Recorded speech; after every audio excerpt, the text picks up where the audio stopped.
everyone, welcome back to Crypto Cash. Thanks again for joining me here. Hope you're having a phenomenal day. We're taking another quick look here at Solana, seeing what's going on. Looks like we wicked down fairly nice to that ascending trend line and continued higher. You got to keep in mind Bitcoin just pumped a little bit there up to about 39,700. So a few key factors kind of flowing through. So just quickly note, we're going to look at some liquidation data here. I'm very curious about what had happened from yesterday or last night, of course. So do greatly appreciate you watching. And obviously, if you're a community member, thanks again for the wonderful feedback. Just really quick to note, we took some massive profits on ADA, Solana, 62% in Solana, also Bitcoin and ARB. A few, and then get this too, we're also scalping on the side too. We got a scalping day trading bot that's scalping the heck out of Avalanche, BNB, and Solana. Yes, we took a small stop loss there, but again, everything else equals out in the end. Okay, so again, folks, trading's never perfect. You got to recognize that. But again, once more, if you can win more often than not, you're going to be doing fairly well for yourself and also taking profit as you go along. Because if you never take profit, you'll never be profitable. Okay, so let's take a quick look here.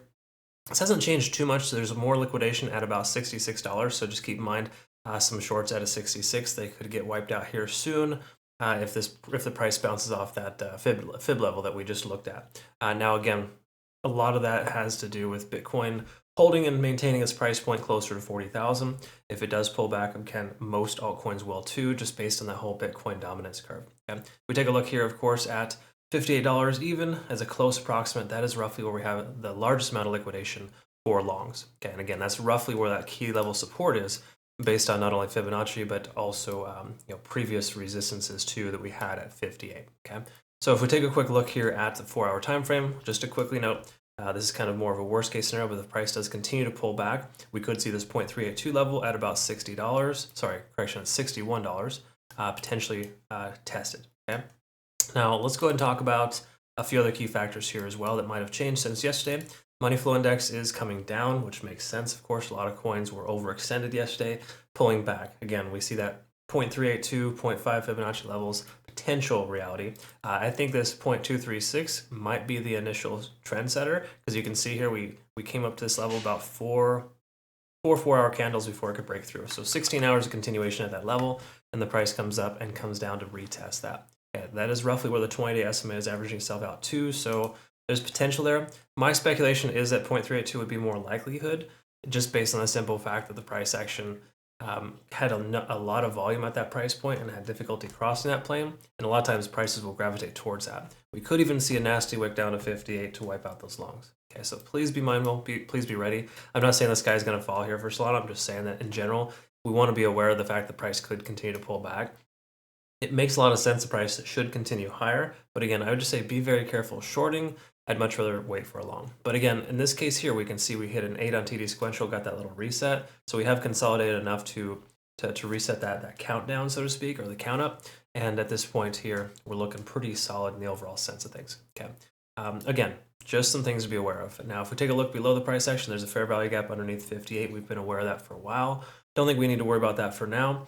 We can see RSI is tapering off, of course, here after rejecting off 70 and that overextension. Okay, so price action pulling back makes tons of sense here. Again, a natural pullback, not an aggressive one, would seem the most sensible. Taking a look at the RSI. You can see RSI is starting to taper off. Or sorry, I misspoke. This is the MACD here. But again, it's a series of moving averages, right? So basically the 12 intersects with the 26 in a downward fashion. If that were to happen, then we'd get somewhat of a bearish sign. Now again, it's no guarantee it's going to happen. It could even bounce off.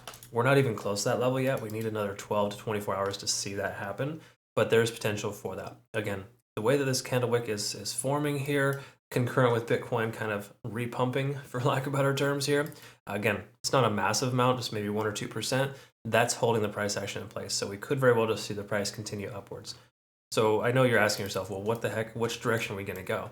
A lot of times when you have these overextended states and the price action has, like on a weekend, for example, when Bitcoin doesn't normally pump and it's pumping now, these are all unique variables that we got to factor in and recognize that the price action is probably more likely to retrace initially to hit one of these lower fib levels than it would be to continue higher right now. Okay.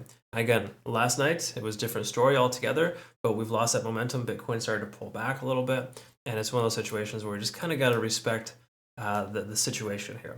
Okay, we have a long position open. We've taken profits on, what, 2 or 3 targets already. Majority of our position has been filled. We've probably taken about 80% profit by now. So we're going to let the rest ride on those other extra targets, right? Am I going to open a new position just yet? I'm not, because I want to wait for confirmation, and a lot of times that comes on the hourly here. Okay, so again, just to quickly note on the hourly time frame, we have a couple of key factors here. So first things first, TD sequential, we're coming down to a 9. This could be a bouncing point here. Okay, again, we're seeing steady 9s in a row on this coin. So we saw a 9 here, pulled back, came down to like somewhat of a double bottom at 5. Comes up to a 9, consolidates, ups to another 9, and as I mentioned last night, pullback makes sense based on this being overextended twice. And again, we're down to another 9 here, and what do you know? We've seen a green candle. So again, this consistency is pretty amazing. You don't see that happen a lot with most coins, so it's cool to see that happen. So I'm liking that a lot. Yeah, that gives us a little bit more confirmation, so to speak, that 6260 as a round number is probably going to be the tentative bottom for now. Again, I'm not saying to go long and go hard, but I am saying that that's a potential reality. We also got to respect the fact that we're above the cloud. That's averaging itself out nicely, concurrent with this ascending trend. Okay, so until we break the trend line, what do? You assume it's going to happen. Or you can presume if you'd rather, right? Whichever one's better for you. But honestly, they're both good, if that makes any sense. And of course, last thing here, conversion lines hitting the baseline. That's usually a sign to not go long or short. And then the lagging span here, unless the price action rakes up here soon, we'll see this intersect with the price action in the next 6 to 12 hours, and that would be a sign to close your long position as well. Okay, so again, just some confirmational signs here letting us know that it may not be advantageous to jump into a long or a short position just yet. We're not in a totally 100% confirmational situation, but what we are confirming is this uptrend is still continuing, okay? And that to me leads me a little bit more biased towards the upside than the downside. Yeah, but again, retracements happen, very common, very consistent. Not a problem if we come down to that 0.382 level and bounce off that 61 mark, okay?